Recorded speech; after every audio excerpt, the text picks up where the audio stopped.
चंदूभाऊ कोण नाचत ते सांगतो समोर. आज निघालो होतो आम्ही सर्व चासेरला, ते पण चंदूभाऊच्या पांढऱ्या घोड्यानं. तर आज होता हळदीचा कार्यक्रम. मडक्याची हळद आहे ना. गाडीतून उतरून सरळ पोचले मंडपात. भेटलं आपल्याला साहिल. भाऊ म्हणते ब्लॉग बनवतो तर मला पण ब्लॉग मध्ये घेऊन घेऊ. बात तो सही है. साहिलला ब्लॉग मध्ये घेतल्यावर भेटले आपल्याला सर्व मित्र. करून घेतो पहिलं जेवण, मग आपल्याला डीजे मध्ये पण नाचायचं आहे.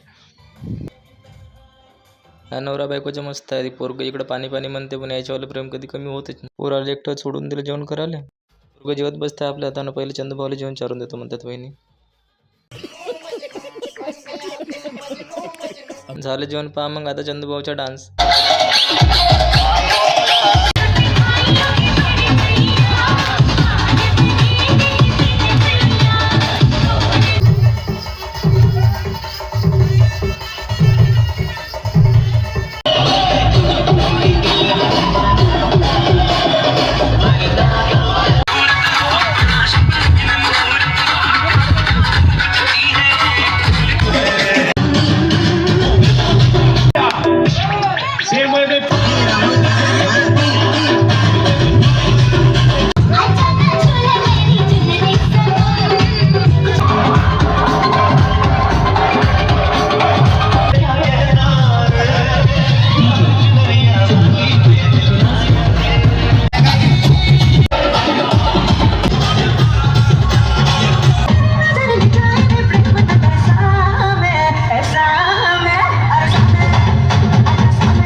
हळदीत भेटले मग आपल्याला बाबा.